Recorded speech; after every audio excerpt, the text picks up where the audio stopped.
Hey YouTube, JP Dillon. Today we're going to look at a 1980 RCA EER321. I think it's a 321R or maybe a 321G. Don't remember. You can always take a look on the back. This is one of those kind of cool luggable space age portables that was styled in the late 60s but carried on into the 80s. And these usually have very good CRTs, and this one's no exception. And if we turn it around, it is heavy. And just take a look here. And that's a EER321g, made May of 1980. One thing I like about these sets is that they have an absolute ton of service controls on them. You can see you've got your service switch, which gets touchy. You've got your vertical height, red and green drive, your bias. You've still got a user accessible focus and the screen control, as well as vertical and horizontal hold controls. So it's they want you to tweak it. This is probably one of the last of the RCAs that you could actually mess with yourself without pulling the back off. Today we're just going to do a light service on this one. I had some interest in it. Don't know if that interest will pan out, but I got to service it anyways. So let's grab a 1/4-inch nut driver and take it apart, and then let's take a look at the insides. They're very easy to disassemble. There's some 1/4-inch nuts up top, the one next to the power cord, and then on the bottom there's 2 on the feet. And then the whole cover here slides off, exposing all of the chassis. So let's go ahead and get that apart. Alright, so here it is with the cover off. It's a very well-designed set, actually. You got your noise filter coming in. You've got your IF and sound stage here, your tuner up here, and then you've got regulators, video. There's your big old delay line there, that big tubular looking thing. You've got your CRT board with your drive on it.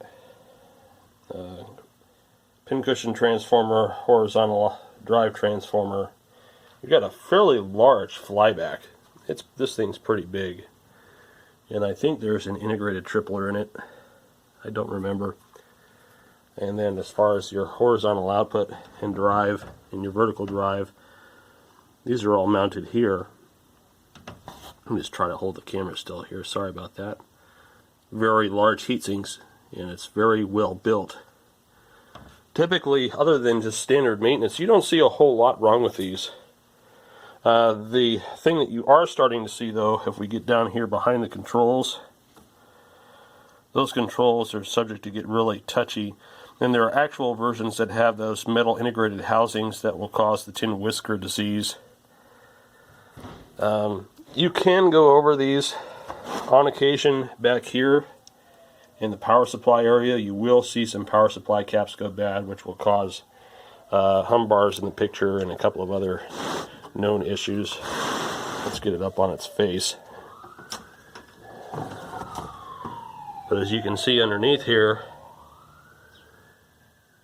other than some very light resoldering, which I don't even think this one needs, even if we go to the heat sections by where the regulators are. Like here's a regulator here. If we zoom in on that, soldering still looks pretty good. I don't see anything yet on this one that really needs too much attention. There's maybe a couple of things that need to be resoldered. Here's your main filter electrolytic here, though I haven't seen very many of those open up. These things were pretty well designed. And even the CRT board, which commonly needs soldering, this one looks pretty good. You can see that on Q1 there is a connection that's kind of breaking free. So what I'm going to do on this one, all of those pots there on the front panel get really touchy, so we're going to clean them. We're going to do the service controls here. And then I think what we'll do is do the setup adjustments, and I'll show you how to do that. And we'll just kind of play with it and have some fun. So again, all I'm going to do is go over this board real fast and resolder anything that needs to be done. A couple connections on the CRT board as well. Clean all the pots and then we'll fire it up.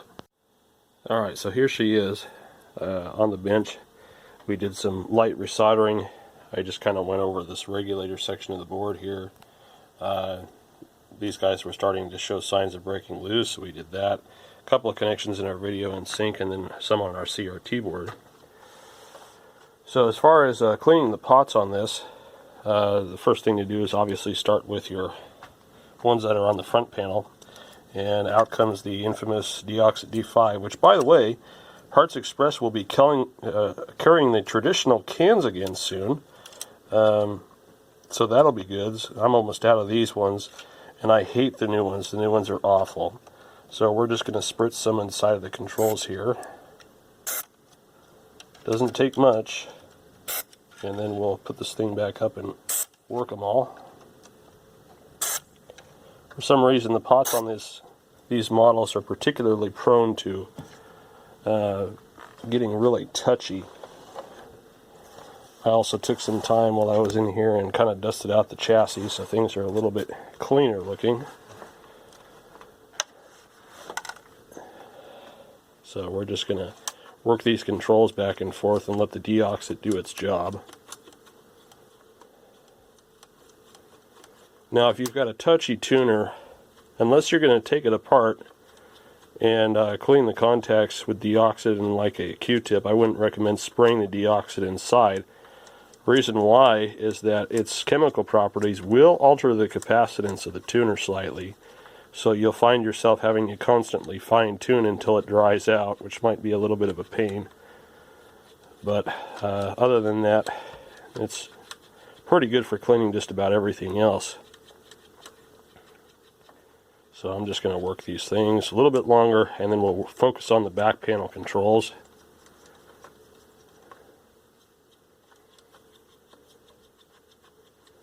And we'll set everything about midpoint again.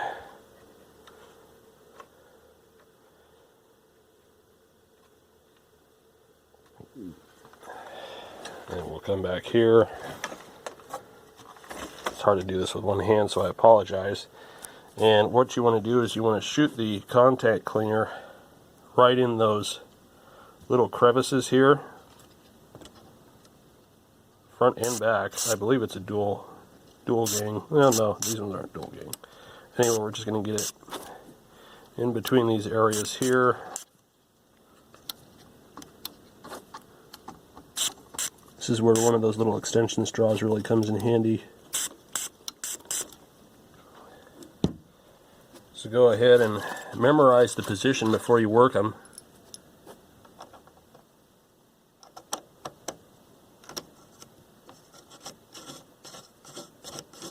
And just work them back and forth a bunch.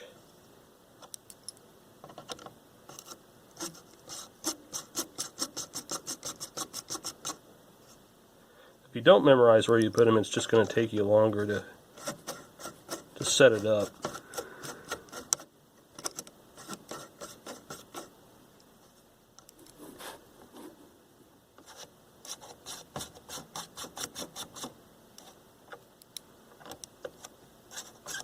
That green one was turned up pretty high. Interesting. Now we'll work on that in a little bit later. The red one was turned up pretty high too. That tells you that it kind of needs a tweaking. Alright.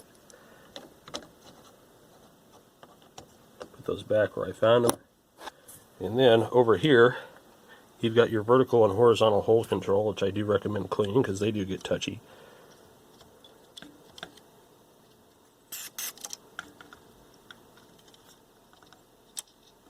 Come on now. Memorize the position of these.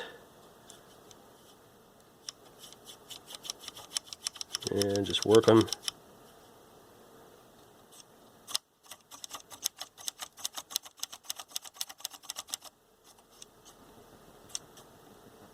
Now, you can get a little bit in the screen control here. This is just a sub-bias control, really. Oh, sorry about that. Don't do the focus control. Too high voltages running through there, you'll just arc it over and probably burn it up. So now that we've cleaned all the pots, the next thing we're going to do is fire it up, and we're going to perform the setup adjustments. Oh, I almost forgot. There's the service switch here. You want to definitely get some contact cleaner into this service switch. And we'll just go down through the top here through this opening.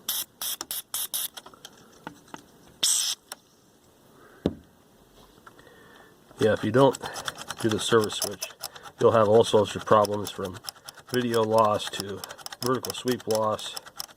So just go ahead and clean that.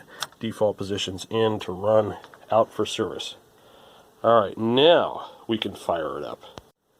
Alright, we're ready to fire this bad boy up. I'm just using a DTV box as a source, since I find it better to set up colors and things with an actual picture rather than a test pattern. And we're going to do all the setup adjustments. I'm going to walk you through them.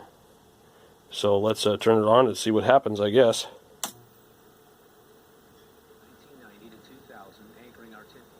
Alright, so first, we got some vertical roll there.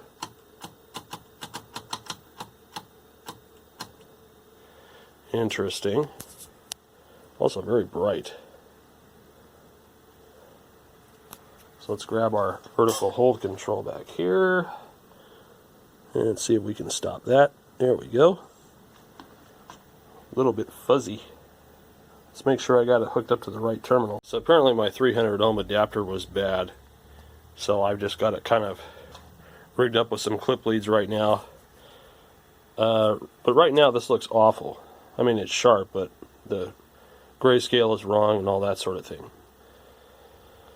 Alright, so what you want to do is colors all the way off, and you want to come back out here and pull your service switch. Just pull it out and turn down your bias controls as quickly as possible so that you don't burn a trace into the screen. And you want to set your drives at midpoint. So the red and green drive should be set at midpoint. Now what you want to do is turn up your bias until you see a color, and whichever one you have to turn up the most is your weakest gun. So in this case, the green is the weakest. So now what I'm going to do is turn the green up to halfway, and I'm going to adjust the screen control to where I just see the green line.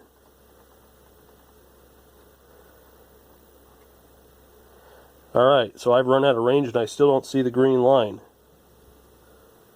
So the green gun is the weakest one in this set. So with the screen all the way up, I'm going to turn up the green control until I just see the green line. That guy right there. Now I'm going to turn up the red until I just see the red on top of the green, which is going to make it amber. And then I'm going to turn up the blue until I see a gray line. There we go. And that's your screen setup there. You should just be able to see the line. It shouldn't be bright. Not like, you don't want it to burn into the trace, or burn the trace to burn into the screen. So go ahead and flip your service switch back in. And it's looking pretty good. It's still a little on the purple side. So what that tells us is that our drives are not balanced. So what I'm going to do now is turn down the green, and I'm going to try to make it so that the whites kind of look purple. And then I'm going to turn up the green so that the whites look white. So far that's pretty good. I'm going to turn up the brightness a little bit so that I can see the darks. And while I'm back here, I'm going to adjust the vertical height. And I'm going to do that until I can get the retrace at the top to disappear a little bit above the screen. Alright. So that's looking pretty good. Let's back off on our brightness a little bit. So it's pretty good grayscale. Let's see if we can find something with a lot of stationary text. And we'll see if we can focus it a little bit.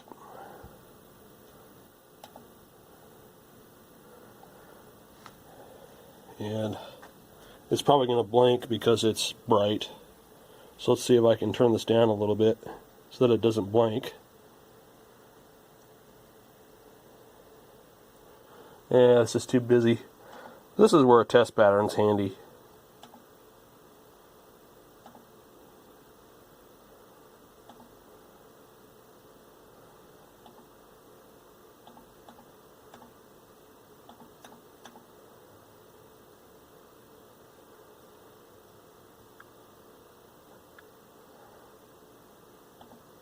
Oh, there we go. I could just run the no signal thing all day.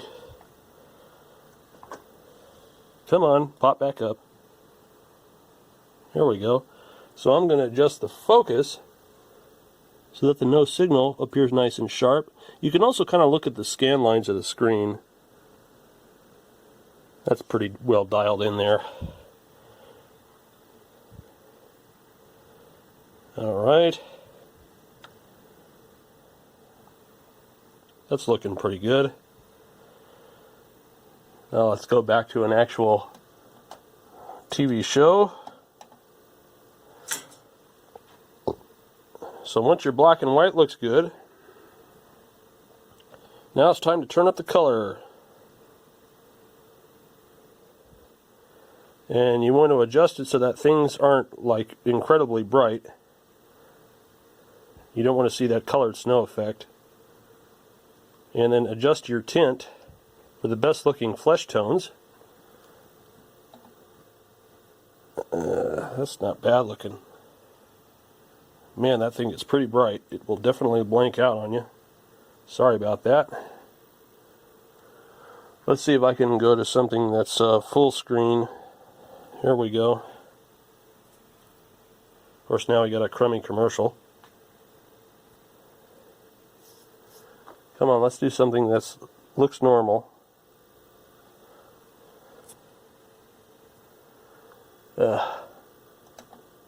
They've got so much crammed on these TV stations now. What's Cozy look like? That one's old Frasier. The video quality on this is so bad. It's so grainy looking. Let's go back to high def. And that's overexposed. Color's pretty good looking on this. Nice and bright. I like how it keeps switching aspect ratio too.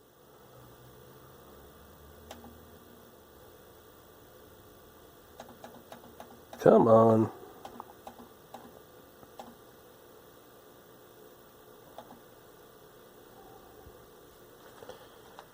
That's looking a little more normal. I have to deal with my little ghettofied antenna setup here. That's better.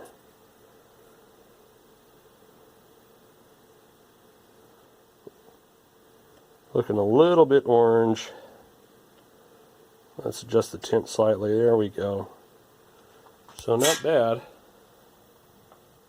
Looking pretty good. We've got a lab there. Everything gets done in the lab. Clear choice. Got a nice, bright, sharp picture. And I've got the best smile I could ever ask for in one day. 100% transformation.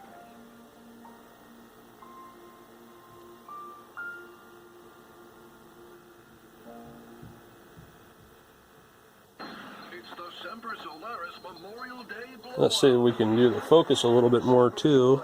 Solaris is offering you for the biggest savings of the year. Go solar and roofing American style at the same time and save up to $6,000. There we go.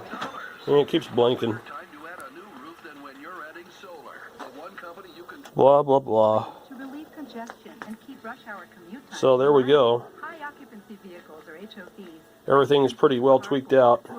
Now, if you want to do the horizontal hold, the easiest way to do that is to tune off channel. Let's see if we can mess with our fine tuning here. This will interrupt the sweep signal, or the synchronization signal. And then what you do is you adjust the horizontal hold. You can see it go nuts there. And you want to lock it back in so that the picture is stable as possible without rolling one way or another.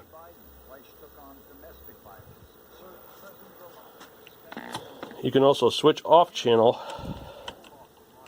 and switch back, and that will sometimes do it.